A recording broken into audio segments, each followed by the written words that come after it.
Assalamualaikum warahmatullahi wabarakatuh. Saya Anik Nurlaili, guru SMA Negeri 5 Yogyakarta.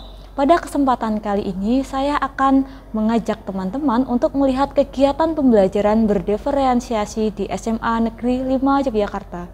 Pada kesempatan ini, pendekatan yang akan saya gunakan adalah pendekatan multiple representation, yaitu pendekatan yang mengacu pada tingkatan pemahaman kimia pada tingkat makroskopis, submikroskopis, dan simbolik. Karakteristik pembelajaran kimia kita bagi menjadi tiga, yaitu pada tingkat makroskopis, submikroskopis, dan simbolik. Pada tingkat submikroskopis, peserta didik diharapkan mampu memahami atau mengeksplantasikan struktur kimia dan reaksi kimia yang terjadi pada tingkat materi.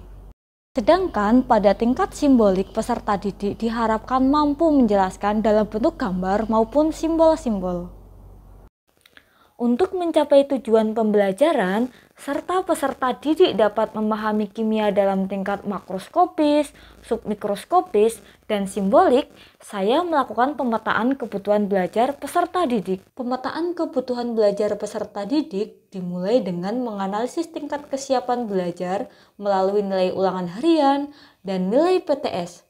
Pemetaan minat profil belajar peserta didik dilakukan dengan cara memberikan kuesioner terkait gaya belajar peserta didik. Dari hasil pemetaan kesiapan belajar peserta didik dapat dibuat kelompok. Satu kelompok terdiri dari peserta didik yang sudah memiliki kesiapan belajar dan yang belum memiliki kesiapan belajar. Assalamualaikum warahmatullahi wabarakatuh. Waalaikumsalam warahmatullahi wabarakatuh. Bagaimana kabarnya anak-anak? Oke, Ibu presensi dulu ya. Al-Fatihah. Untuk kegiatan hari ini kita akan belajar tentang ikatan kimia. Silakan kalian membaca buku dulu 10 menit tentang ikatan kimia pada halaman 100 sampai 101. Mata pelajaran kimia adalah mata pelajaran yang sulit dipahami karena berisi tentang konsep-konsep abstrak. Peserta didik saya minta untuk melakukan literasi guna meningkatkan kesiapan belajar peserta didik. Oke, sekarang coba kita perhatikan gambar yang ada di depan. Kalian tadi sudah membaca buku ya? Oke, kalau kita amati gambar di depan, pernahkah kalian memikirkan bahwa ketika seseorang itu membangun sebuah bangunan, kira-kira gimana sih cara membangun itu biar bangunan itu menjadi kokoh? Kenapa? Gimana caranya biar bangunan itu bisa menjadi kokoh? Buat pondasinya dulu. Oke, bener banget, membuat pondasinya terlebih dahulu. Nah, pondasi ini penting banget ketika kita pengen membuat sebuah bangunan yang kokoh. Kenapa pondasi menjadi penting? Karena untuk membuat kondisi bangunan itu stabil. Nah, kalau semisal sebuah bangunan itu stabil, maka dia akan tahan dengan bencana atau guncangan. Nah, begitu juga dengan unsur-unsur. Unsur-unsur dalam kimia itu juga harus membuat sebuah kestabilan. Misalkan ini teman kamu bawa air putih ya. Oke, kira-kira air ini, ikatan kimia apa sih yang ada di air ini? Ada yang tahu? Oke, dari rumus kimianya dulu. Rumus kimia dari air apa? H2O. Nanti kita akan mencari kira-kira ikatan kimia apa sih yang ada di dalam air. Oke, tadi kalau semisal air, kita boleh menuliskan rumus kimianya dulu ya. Rumus kimia dari air apa? H2O. Lalu kita akan menganalisis kira-kira atom H itu nomor atomnya berapa? Boleh dibuka di tabel periodik. 1, oke. H nomor atomnya 1. Oksigen nomor atomnya berapa?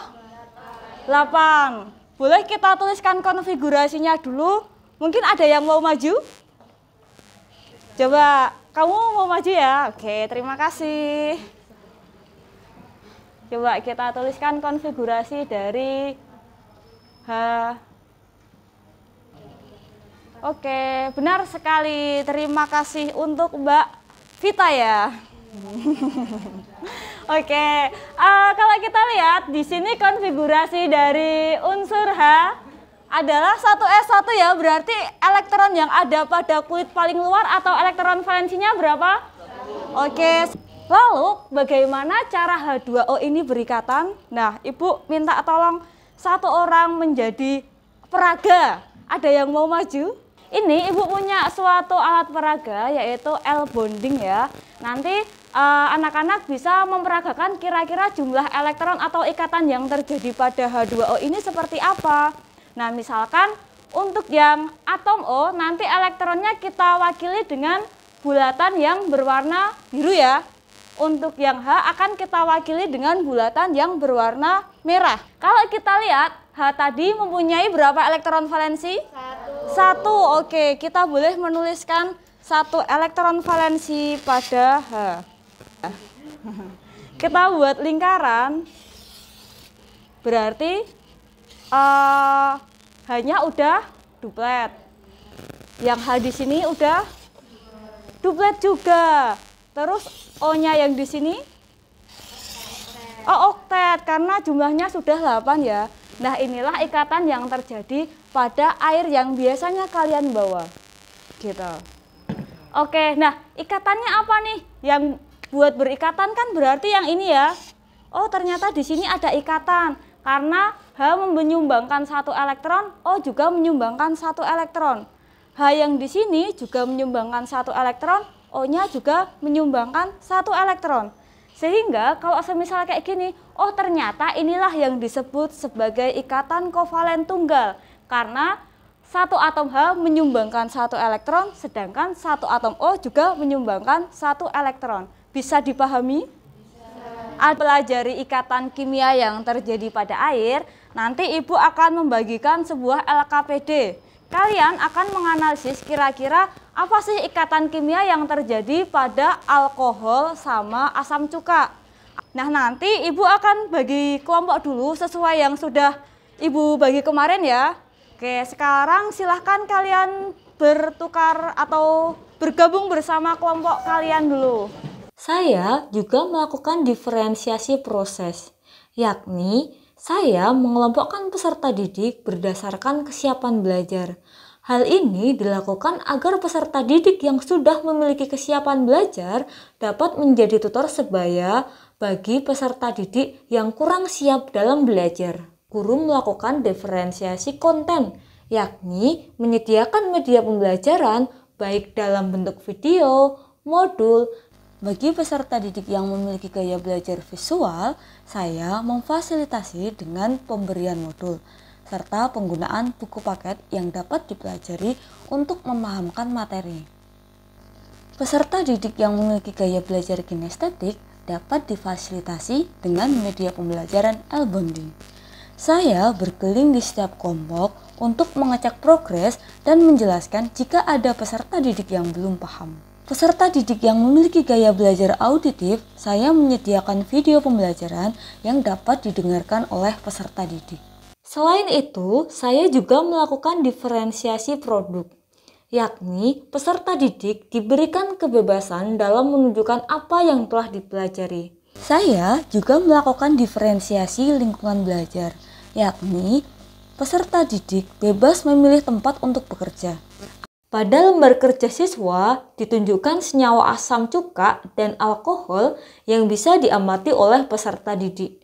Dalam hal ini, peserta didik dapat memahami ilmu kimia dalam tingkat makroskopis, yakni peserta didik memperoleh suatu fenomena yang dapat diamati dan dipersepsikan oleh panca indera secara langsung maupun tidak langsung. Pada tingkat submikroskopis, peserta didik diminta menjelaskan terjadinya ikatan kimia pada alkohol dan asam cuka.